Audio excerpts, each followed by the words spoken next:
Is this audible? Excellent. Welcome, everyone. I'm Ralph Michaels. I'm currently director of the Center for International and Comparative Law here at Duke, and very happy to welcome you to what I view as a highlight within this International Week. I see we have some competing events to this, so maybe there are more highlights, but you certainly will see that this becomes quite exciting. On Tuesday, as some of you may know, elections will be held for a position that is sometimes referred to as the leader of the free world. Of course, the bigger part of the free world and the not-so-free world as well will not have a vote in this. But this does not mean that interest in the elections is considerably lower than it is in this country. When Canada held its national elections some 2 weeks ago, you may not even have noticed. The same is true for many Canadians who felt that coverage of the US presidential elections overshadowed coverage of their own elections. In countries all over the world, the US elections are indeed the prime event of the day. Incidentally, 8 years ago, I left the United States on the day of the presidential elections to fly to a trip in Asia, landed in Bhutan, asked the result of the elections, and the Bhutanese told me it was a tie. And I thought, well, they're little naive Himalayans. They don't know what an election is. I told them there is no tie in presidential elections. It turned out, of course, that they were right. There was a tie. And I had this surreal experience of traveling through Asia while at the same time observing the absurd struggle over the White House going on in this country and seeing the combination of disbelief and glee in Asia. People in Vietnam telling us, or people in Cambodia actually telling us that if Americans wanted to know how to properly mess up an election, they could have gone and asked them. And then sometime in the middle of the night, sitting in a hotel in Phnom Penh, watching the oral argument in the US Supreme Court with lots of Cambodians around me, was a very, very surreal experience, and one that really put some of these things in perspective. And that's something that we want to do today. So the irony is that the election of the US president is a global event with global implications, but because only Americans get to vote, our perspective on these elections tends to be strictly US-centric. Even if international relations are an issue, as they were for this election until the financial crisis overpowered everything, debates tend to remain somewhat parochial, focusing on what the election means for America, for America's position in the world. And with today's panel, we try to broaden this horizon. We try to determine what the US presidential elections mean for and with regard to the rest of the world. And we have an excellent, truly excellent panel to do that. And my hope is that in the next 5 minutes or so, the panel will become even more excellent than it is already. Let me start in the middle with our guest. That's Christiane Lemke, who's a professor of political science at the University of Hannover in Germany, where she holds a Jean Monnet Chair in European Political Science, and is currently a visiting scholar at UNC Chapel Hill, covering the US presidential elections from a German perspective. Her main fields of interest are indeed comparative politics, international relations, European studies, contemporary German politics, women and politics, and political theory. We have to her right Ebrahim Moosa, Associate Professor of Islamic Studies in the Department of Religion, and Associate Director of Research at the Duke Islamic Studies Center, and an Associate Professor at this law school as well. Born in South Africa, Professor Moosa is one of the world's prime experts on Islam and someone, author of 2 books, I understand, and someone highly respected both in the Western and the Islamic world.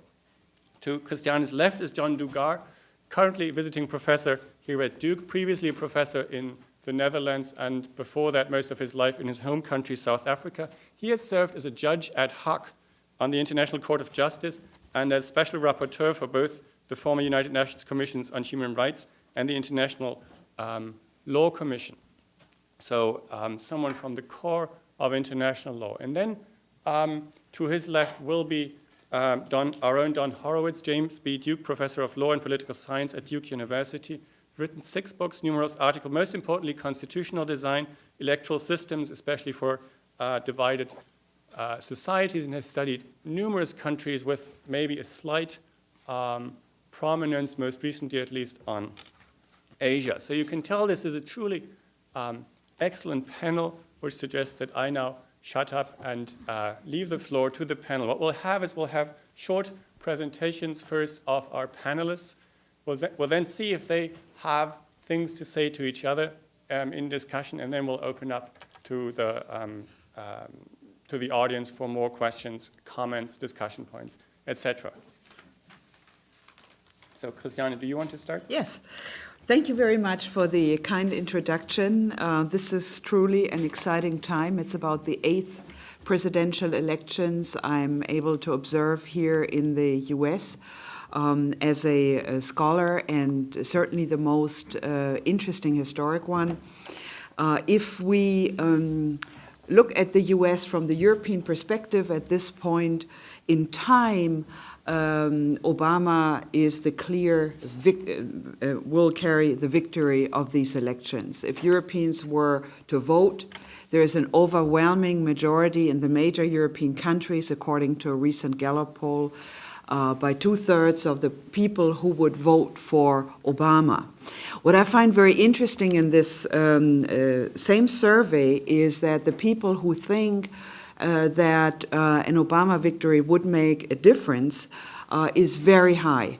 And highest in the UK, in Great Britain, with 80% of the people who think that an Obama victory would make a big difference for the relations between the UK and the US. 71% in France. In Germany, it's a little lower. And the percentage of those who think that McCain victory would also make a difference, but not that significant, is also visible here.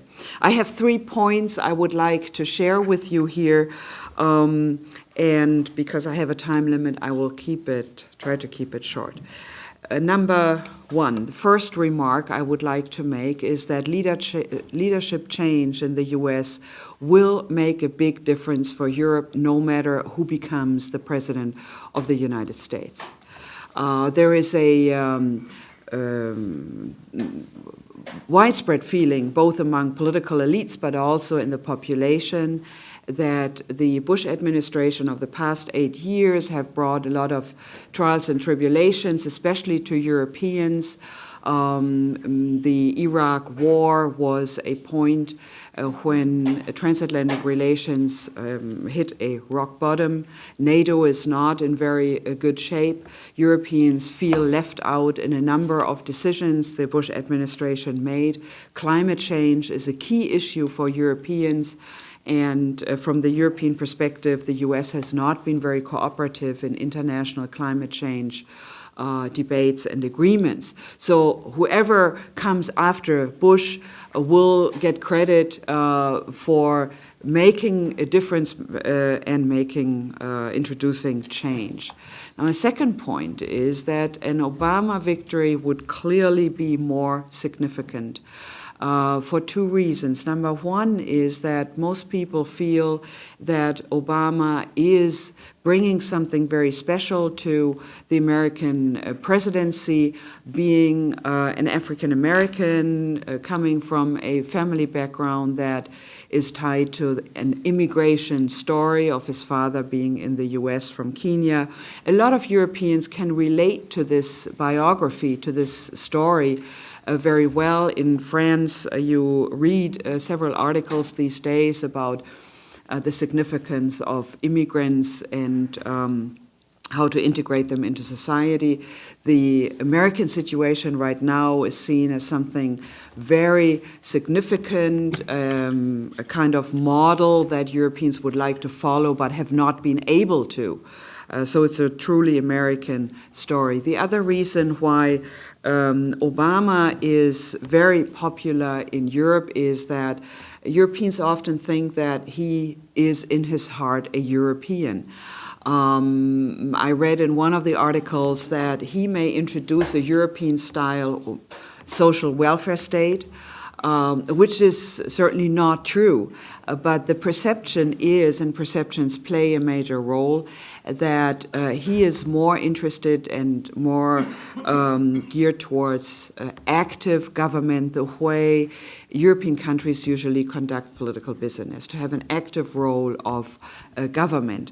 So there is an affinity here to Obama more than to McCain.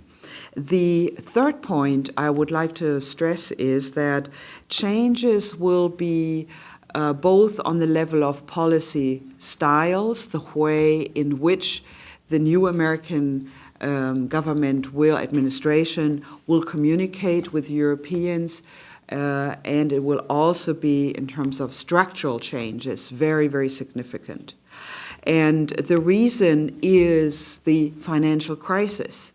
And from the European perspective, this is probably the most important point right now, as it is for Americans, how to solve the global financial crisis, because the US is the locomotive, so to speak, on the world market.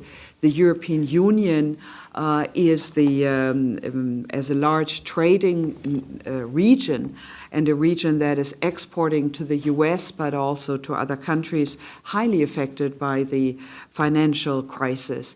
And that shapes the perception of the United States, where commentators often argue that it's the fault of the United States. I mean, European banks are also involved in the financial crisis, so it's not that clear-cut. I mean, clearly the deregulation, the new policies in the financial and banking system have triggered this crisis. But in European countries, banks have also been part of these new policies, so they are also to blame. But there is there's a feeling of a very close fate community of fate. If the US does not develop good policies to cope with the crisis, then Europe is in real bad shape. Europe is going to be in trouble. So that is one key point. The other major issue for Europeans is the Iraq War in the Middle East. And there is a long debate in the literature and in media about the rights and the wrongs of the Iraq War in the first place. European political leaders were, as you probably know, split on the issue, with Britain and Poland going ahead alongside with the United States, France and Germany being very critical with the Iraq military action in the first place. But by now, there is a widespread feeling that the war has to be ended very soon, that we have to develop other tools to cope with the region of the Middle East, both in terms of the question of al-Qaeda and international terrorism, but also to secure the access to energy resources, not only in Iraq, but also in neighboring Iran, to develop policies with Pakistan. So these two issues, the global financial crisis and the global security, are two key points for the Europeans from the European perspective. Another point which is somehow kind of pushed to the back burner right now is coping with climate change. That is a key policy area for the European Union as a whole, but for all European EU member countries, both West and East. And here there are high hopes that a new administration, and again, both McCain and Obama have said that they would enter international negotiations over a new Kyoto Protocol or some international arrangements on coping with climate change. So Europeans are looking at the U.S. with great interest. I've never seen such a broad media coverage, such a intense kind of feeling of what is going on in the United States is affecting us in Europe, as with this election. Usually American elections are very well covered in Europe, But this year we've come, a long way, starting with the primaries in January, February. There is a broad media coverage. I was in Berlin in June when Obama gave his speech, the only speech he gave on his trip to Europe and the Middle East. 200,000 people attended that talk, and that was very, very impressive. And at the same time, the French public was looking at the elections with great interest. And so you can be sure that on Tuesday, on November 4th, not only you will be glued to the television, but people everywhere in Europe. Thank you. Ebrahim. Thank you very much, Professor Michaels, for inviting me to share this panel. I guess what I'm going to do is a kind of high-flying, high speculation, and also some kind of crystal ball gazing, depending on what these various candidates have said. The way I read the situation in terms of the international aspects of the current elections is that it seems that both campaigns, and whether we're going to have a McCain administration or an Obama administration, each one of them will continue, if not aggressively pursue, an interventionist policy. So both of them are not isolationists, okay? The question is, what is the intensity of their interventionism, etc.? It seems that McCain believes in many sticks and few carrots for U.S.'s adversaries. Obama has, at least his stated policy is, a combination of carrots and stick, and many more carrots via intensive diplomacy.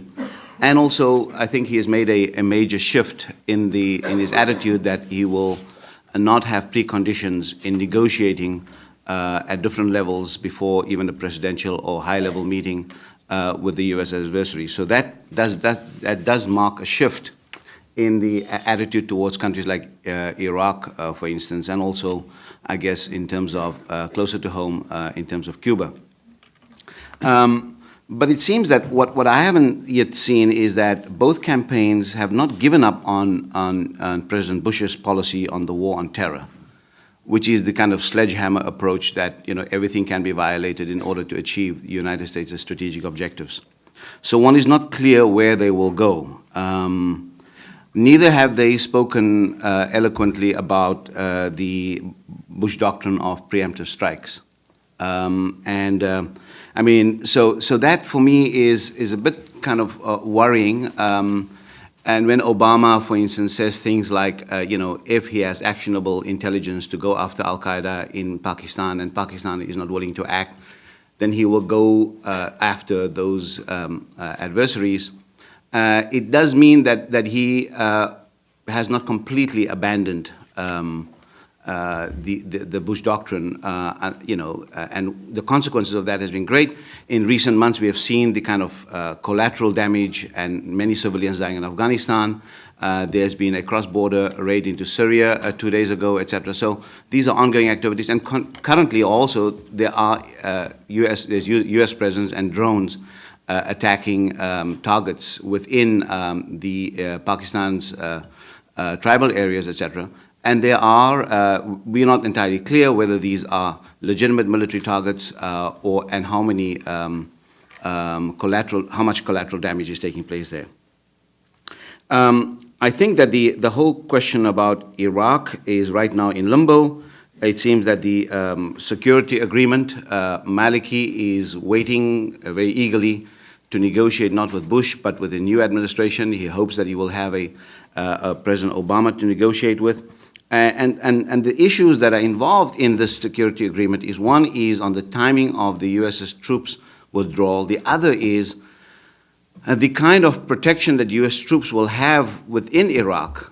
And the Iraqis are extremely, I just read Al-Hayat this morning to check out what the positions are of the Arab media. They're extremely worried that the United States will use use Iraq as a place to launch attacks on neighboring countries.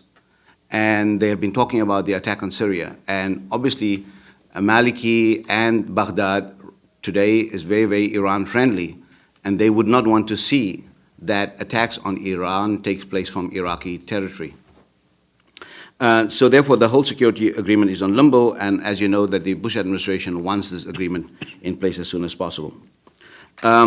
Obama clearly has, as everyone knows, a shorter timeline for withdrawal, for exit from Iraq. His condition is that he wants to have a stable Iraqi government, and also that the Iraqis can protect their own sovereignty.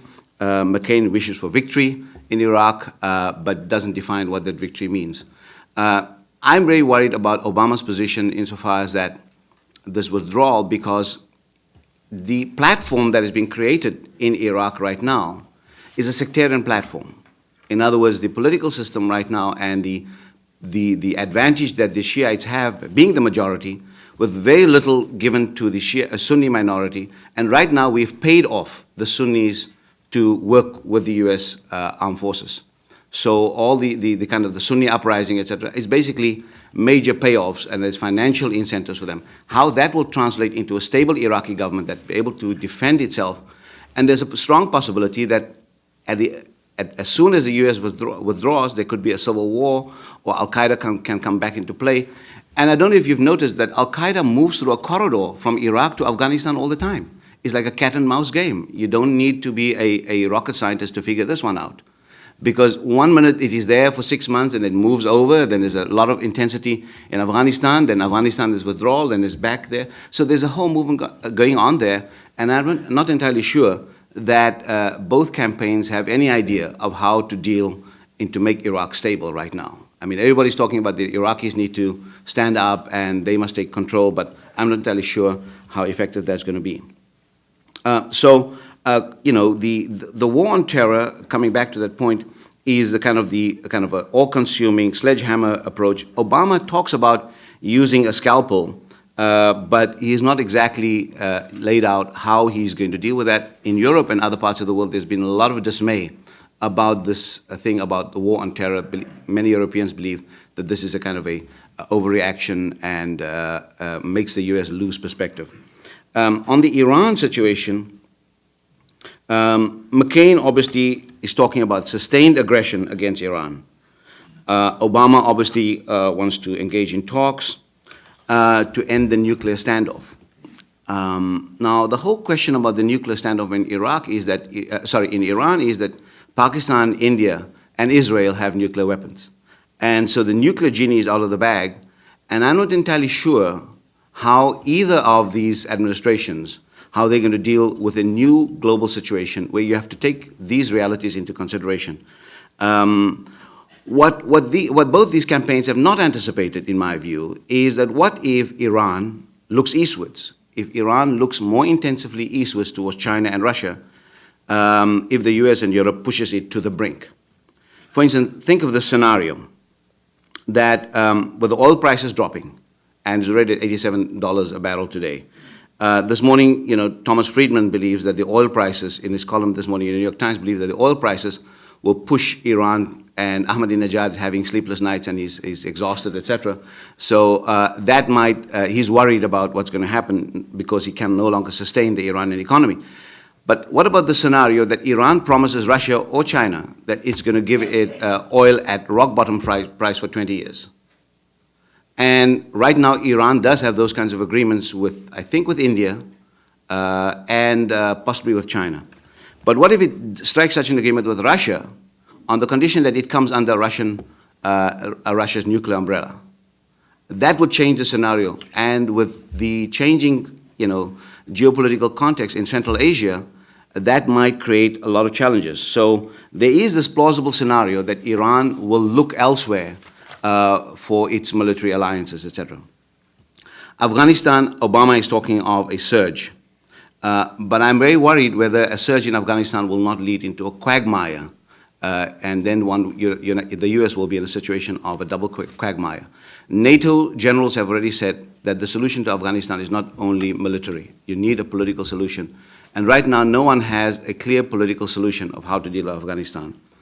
The whole question, and John is going to speak on Israel-Palestine, I will just say the following, that peace in the Middle East is elusive. Both McCain and Obama have declarations of unwavering support for Israel. But I don't think that there can be peace in the Middle East unless the United States' partisan position in negotiations undergoes some kind of very, very key strategic change. And therefore, I think those are some of my concerns. You know, none of these candidates have said anything about Africa. Zimbabwe is falling apart with Mugabe reneging on his government of national unity with Morgan Tsvangirai. That hasn't happened. Sudan, no one has said anything about it. Latin America, I was not surprised by McCain's hostility towards Chavez and Raul Castro, but Obama's internationalism has also fallen short. I mean, I've seen him call Chavez some really, really ugly names. So, Hugo Chavez. So I'm not entirely sure how the internationalism is going to reach out towards Latin America. Finally, you know, I'm somewhat agnostic whether even under an Obama administration, the United States will be able to show a humanitarian face outside in the developing world. Because I believe that there's such an apparatus of advisors and the whole kind of mindset in Washington. I'm not entirely sure. I wish it will happen, but I somewhat want to abate people's expectations that the United States is going to end up like Santa Claus globally, etc. That's not going to happen. And I think even Obama, who has the strongest kind of scorecard in terms of his vision, he has a vision of uniting the country, but I haven't seen his vision as yet as how he will deal with a world that is not entirely pro a position where they will accommodate U.S. exceptionalism. During the campaigns, McCain has spoken a lot about U.S. exceptionalism. Obama has remained silent on it, and that is my ray of hope, that it might have different consequences globally. Thank you. Don.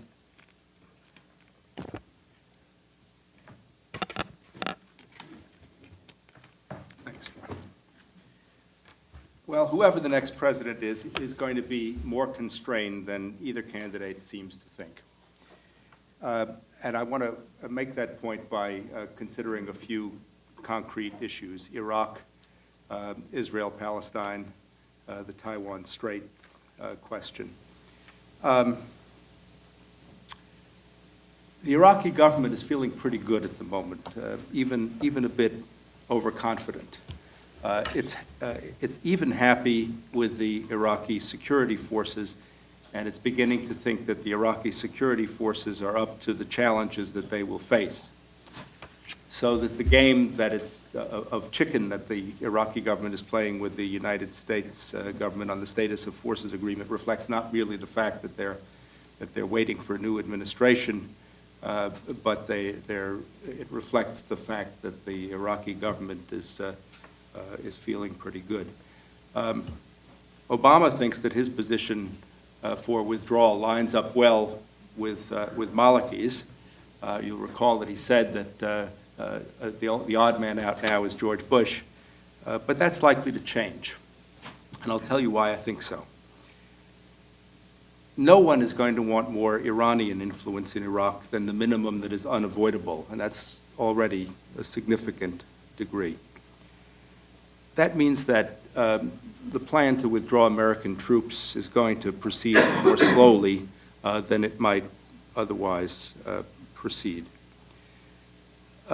It also means that we're going to want to keep pushing for a decent level of Sunni participation. Professor Moosa is absolutely right about this. This is a Shia-led government, and it's resisting real Sunni participation. It's resisted it the whole way. It's resisted it in the constitutional process, which was extremely disadvantageous to Sunni interests, and it's resisted incorporation of Sunnis in other ways too, including in delaying the provincial elections. The best counterweight to Iran would be serious Sunni participation in the Iraqi central government. There are more crises coming in Iraq that don't seem to be anticipated except by a handful of people in Washington. And the especially important one is the territorial issue within Iraq, the regionalization plan. And the most prominent example is the issue of Kirkuk. Kirkuk, you know, is a city that's on the borderline of Kurdistan. It's a city that traditionally had a large Kurdish population and a large Turkmen population. Yes, Turkmen. Nobody ever mentions the Turkmen minority, which is an important minority in large portions of the northern part of Iraq. And the Turkmens are considered by the Turks to be close cousins and vice versa, so that an outcome that results in disadvantageous consequences for the Turkmens won't be received very nicely by the Turks, who, as you know, have been crossing the border in pursuit of the Kurdish rebels who are using bases in Iraq to attack in Turkey. But the Kirkuk question is coming. Kirkuk was a city in which a lot of Kurds were pushed out by Saddam Hussein. It was colonized by Arabs. Now the reverse is happening. Kurds are pushing Arabs out. The Constitution provides for a referendum on the status of Kirkuk. It's now been postponed more than once, and a referendum is very likely to be not just a peaceful vote. The Iraqi security forces have been feeling their oaths, and they seem to be itching for a fight with the Kurdish forces, the Peshmerga, which would certainly be involved in pursuing the incorporation of Kirkuk in Kurdistan. This issue can't be postponed forever, and by the way, it's one of several, not one of several issues of where territory within Iraq is going to be allocated. Perhaps you know that the Iraqi constitution is a very highly decentralized one. It allows the creation of regions out of provinces, and that this was largely a Kurdish agenda. The Shia subsequently took it up. They saw the advantages of it as well. Kirkuk also is sitting on one of the world's largest pools of oil, and so it's not just a question of sentimentally whether the Kurds are going to get it or whether it's going to remain outside of Kurdistan. This is also a very big question of revenue. The United States is going to be involved in attempting to restrain the parties with respect to the Kirkuk issue, and as I say, it's an issue that isn't going to be postponed forever. On issues like this, if Obama is elected, one has to hope that Biden's influence is not prominent. His three-way partition plan for Iraq would give us an Iranian-dominated South, an unstable center conducive to a resurgence of the Sunni insurgency, and a war between Turkey and Kurdistan in the north, and wars over disputed territory all over the country. It's a truly horrible plan, and I do hope that it doesn't gain any traction in an Obama administration. Let me say a word about Israel-Palestine. There's no good resolution in sight in this dispute. Neither side can, at the moment, commit itself credibly to a comprehensive peace. The Kadima-led coalition had, until a few days ago, a fragile majority, vulnerable to defections from right-wing partners in the coalition. The deal hasn't been sealed between Kadima and those right-wing partners. There are going to be new elections. The Likud opposition, which is now leading in the polls, will not make the requisite territorial concessions. On the other side, the Palestinian Authority in the West Bank is vulnerable, if it does make serious concessions, to accusations of sellout from Hamas in Gaza. And in any case, it can't guarantee a peace in Gaza, which the Israelis will want a guarantee of. So the internal situation trumps American latitude there too. Finally, the Taiwan Strait. So far, a growing, more confident China has resisted the temptation to use force against Taiwan. And it has some good reasons to refrain from using force. It has a considerable need for technology. Taiwan is one of the leaders in technology, a fact not often noticed. The current government in Taiwan will provoke China less than its predecessor did. It would be hard to imagine that it could have provoked China any more than its predecessor did. But despite all of that, the Chinese military may be tempted by American preoccupation with economic issues or matters elsewhere. This is not an issue on which the United States can afford to default. If the United States defaulted in defending Taiwan, there would be enormous effects elsewhere in Asia. So again, it's not what a new administration chooses to do, but the choices that will be thrown up to it. So the burden of what I've been saying is simply that the politics of the target country or the target region is and will be much more important than the policy choices of any incoming administration in Washington. Foreign policy has a lot of givens that will bind whoever wins the election.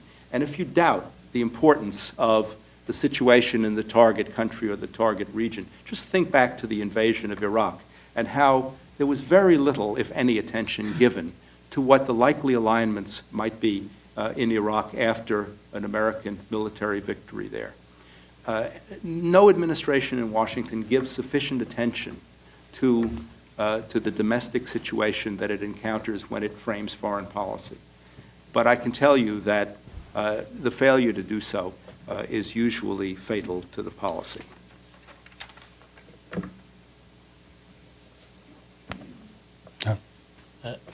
Thank you.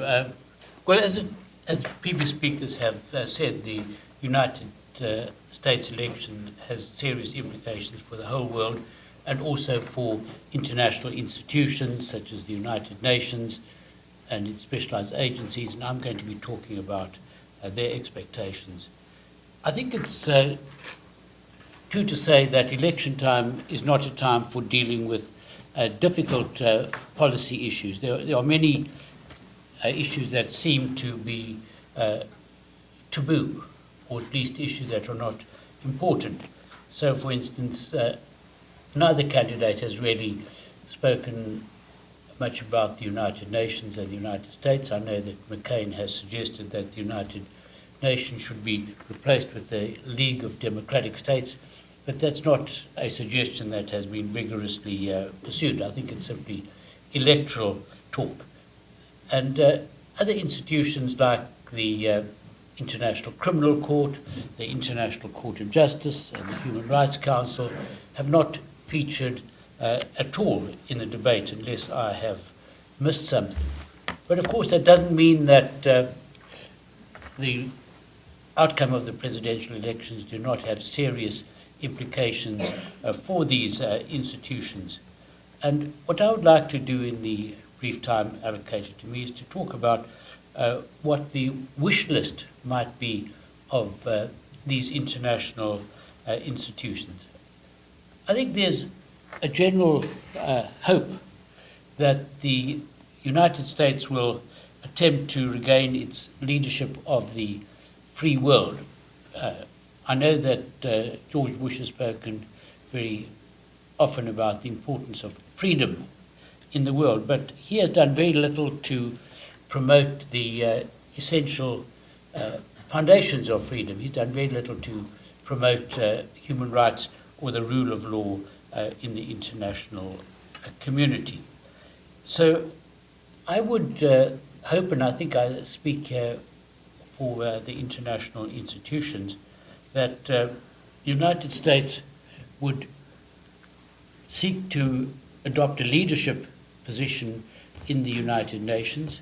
I think one of the problems at present is that the United States treats the Secretary General as a secretary, and the Secretary General treats himself as a secretary via the United States.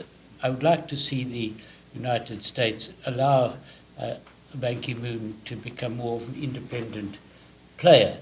I would also like to see the United States refrain from imposing its will on the Security Council where it has the opportunity.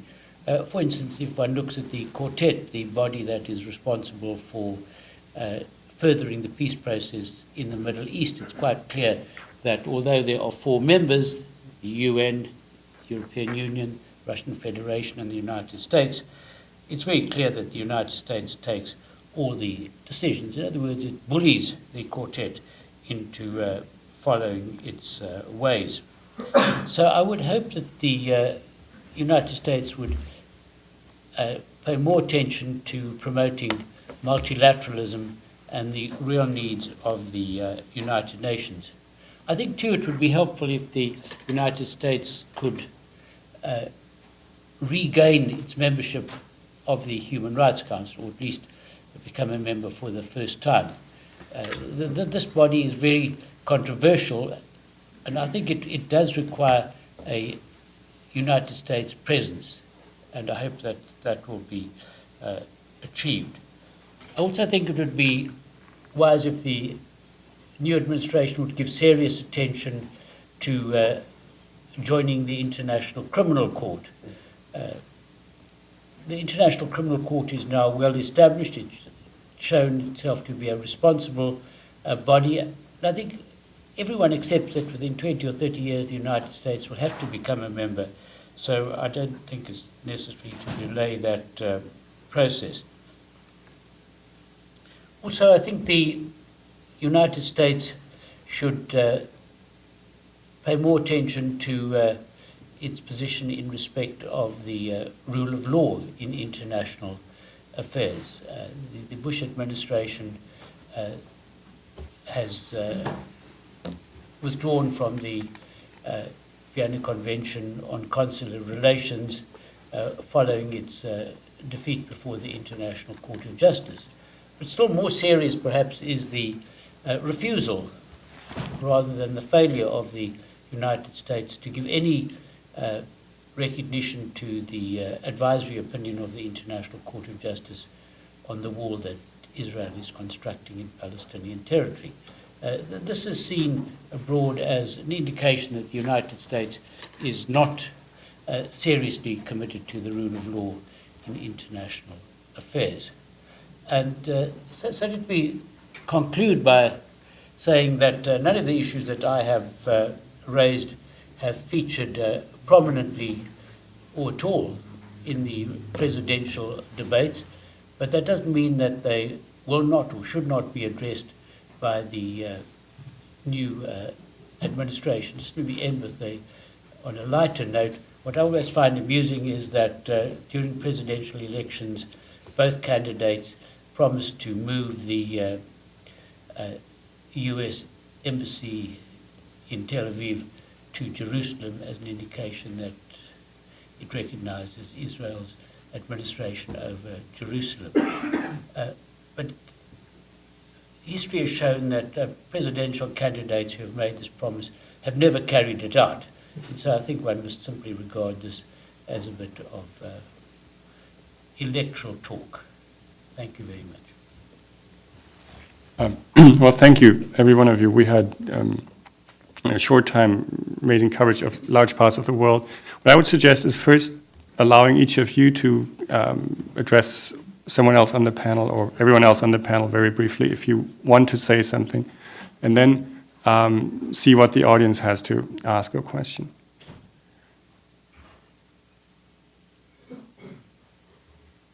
So everyone has said everything that they feel they should at this point. So I'm sure there must be questions, views in the audience. Yeah, way in the back. Yeah, you're way in the back. That's what I. No, behind you too.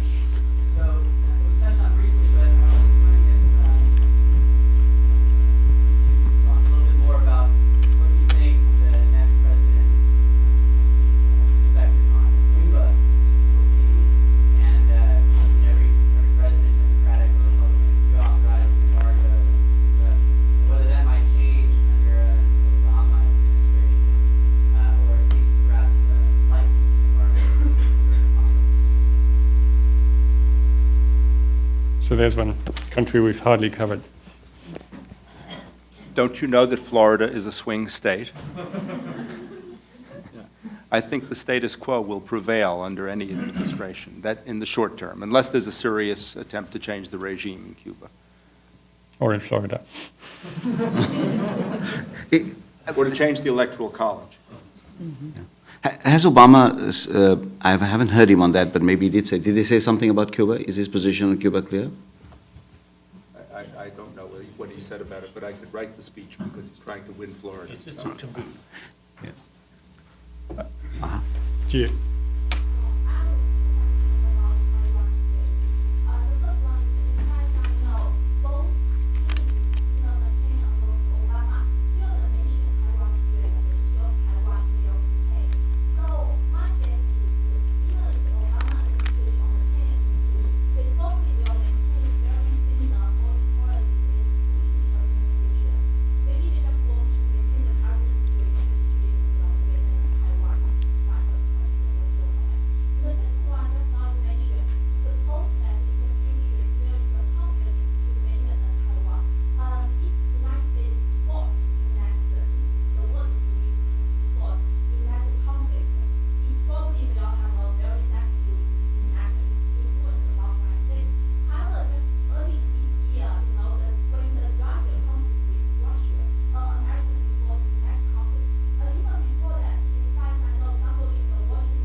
They're not the same case.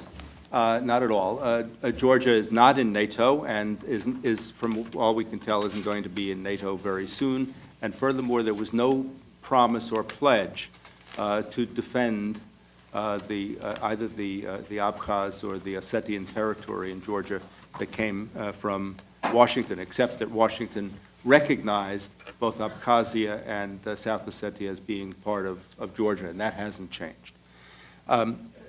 You may remember, I bet most people don't remember, but you may remember that the policy of all administrations until the current one with respect to Taiwan was one of strategic ambiguity. That is to say, there's an American fleet in the Strait, and the assumption is that in the event of an attack on Taiwan by China, the Americans would defend Taiwan.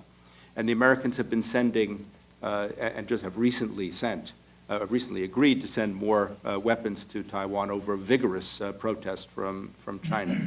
When President Bush took office, you may remember he had an interview with a journalist in which he was asked about the defense of Taiwan, and he changed the formulation.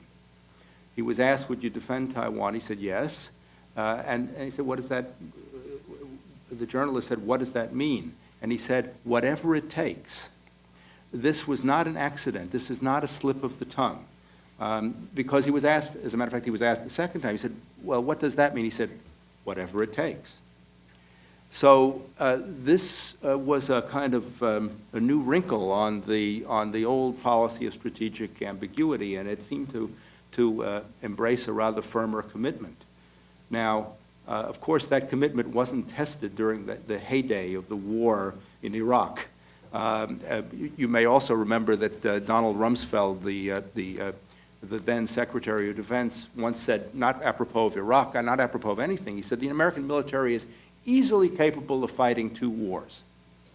That turned out not to be true, but the Chinese government fortunately didn't test whether it was true. It probably, in any case, is true with respect to the Taiwan Strait, which wouldn't be ground warfare in any event. But I don't think that, it may be that the formulation will be different under either a McCain or an Obama administration, but I don't think that there will be a serious retreat from a position like that.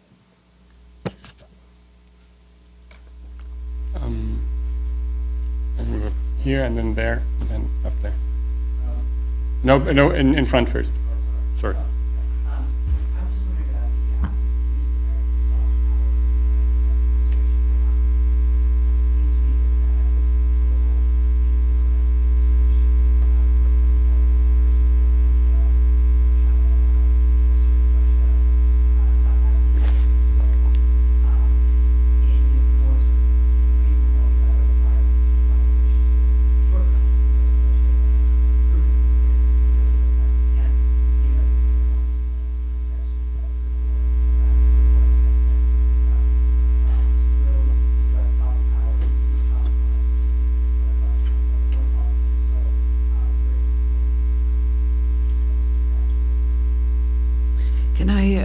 Say something about it, because that is, from the European perspective, soft power is something that seems to be lacking in the Bush administration. The European Union has shaped up in terms of common foreign and security policy, kind of as a European common policy, and soft power ranks very highly in the set of instruments that can be used. The EU does not have an army, just a very small kind of force, and most likely will not have one. So that's all we have, but it's a lot. I think the expectation would be that, and I think that was mentioned earlier in reference to the international institutions, a very important point is the rule of law. I mean, if you want to exercise soft power, it doesn't mean you are just a softie, you know. It means that you follow rules based on the rule of law. and not based on your military capacities alone or your economic power. And, you know, the balance doesn't seem to be right at the moment. I think that the United States will be forced to use more soft power simply because there is a capability problem. And looking at the financial situation, this will have a tremendous impact on the military-industrial complex as well. So I think there is a powerful kind of incentive. Whether or not the administration will consciously approach the new foreign policy by advocating soft power, I don't know. But I can see areas where this could work very well in multilateral cooperation with international institutions, and in particularly the institutions that were already mentioned, conflict prevention, working on human rights before you have situations like in Darfur and elsewhere. I was just going to add, I mean, in terms of soft power, it also depends what comes up on the radar, 90 days into that administration. So a major attack from somewhere on the U.S. or on some U.S. interests, et cetera, could change the administration's position.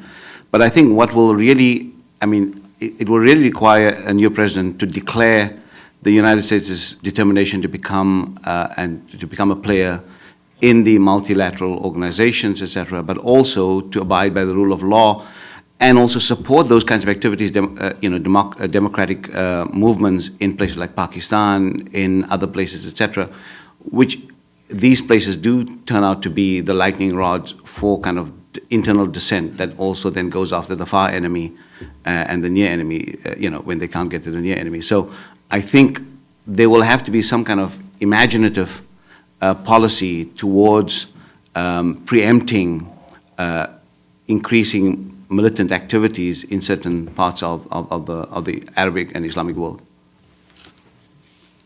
I was going to add the soft power question as well, but I would like to specify it. But before I do that, I would like to make a remark to Professor Lemke's points. I think as much to which I totally agree. As much as the European public is interested in who will be the next president, for the same degree, I think a majority of the public opinion, you may summarize under the caption, anybody but Bush. In other words, there is a huge expectation and a hope to be able, on a political scale, to become friends with America again. Because for the past 8 years, there's something which has been developed out of an anti-Bush feeling, which has been called by the American administration Americanism, which it is not. It was criticism of the Bush administration. Now that brings me to the soft power question. I realize from the campaign speeches that Obama might be more inclined to use a soft power approach than McCain, but the question is how far can he go with that and not be considered a quote-unquote weak leader in the U.S.? And the last specific question, if you watch the pundits on television these days regarding Israel, they say McCain would be a steadfast ally of Israel, and as far as Obama is concerned, we're not so sure if he stands to Israel as Bush has done and all the other presidents. So my question is there the possibility that Obama might be a little bit more even-handed at the Israel-Palestine question as the other presidents have before? Thank you. Anyone want to answer anything? But I certainly think that McCain is hawkish in most of his policies, and I think that one can expect him to see Israel as a military ally and to adopt a very hard line vis-à-vis the Palestinians. But I do think that Obama is likely to be more open-minded. He has committed himself very strongly to support for Israel, but I think that what is needed at this stage in the peace process is leadership, and that has not been forthcoming from the Bush administration, and I fear it would not be forthcoming from a McCain administration either.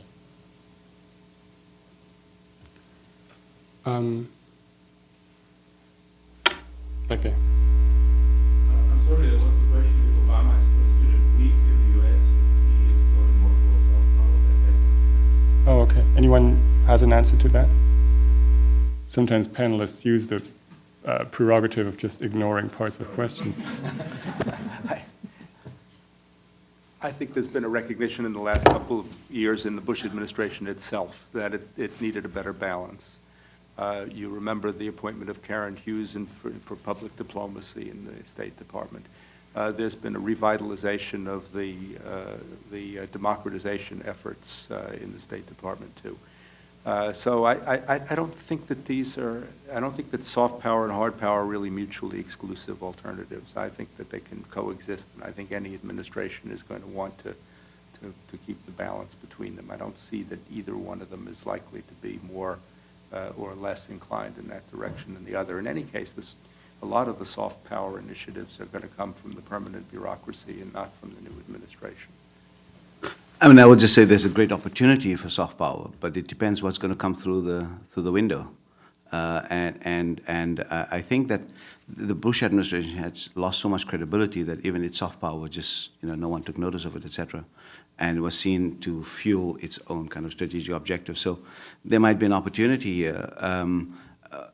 Given the way in which McCain, advocates himself, or the way he presents himself, etc., is that he's strong. It seems that there is some kind of resonance for that. In a post 9/11 environment, people are looking for kind of a strong leader, and that means that speaks a lot with guns. But I'm not entirely sure whether the national opinion on that issue has changed. I mean, it seems that there's a lot of vulnerability, and people are playing on the American public's insecurities a great deal. McCain has been doing that much better than Obama. So it depends on the outcome of the elections, I think, much more than anything else. We're technically out of time, but if you have a very quick point. Okay, then let me thank everyone. Unfortunately, Barack Obama and John McCain both were unable to come today. And very glad that we show this event like others on the internet. So I'm sure they've been watching and they've learned a lot. And we've learned a lot. So let's please thank our panel for this very instructive.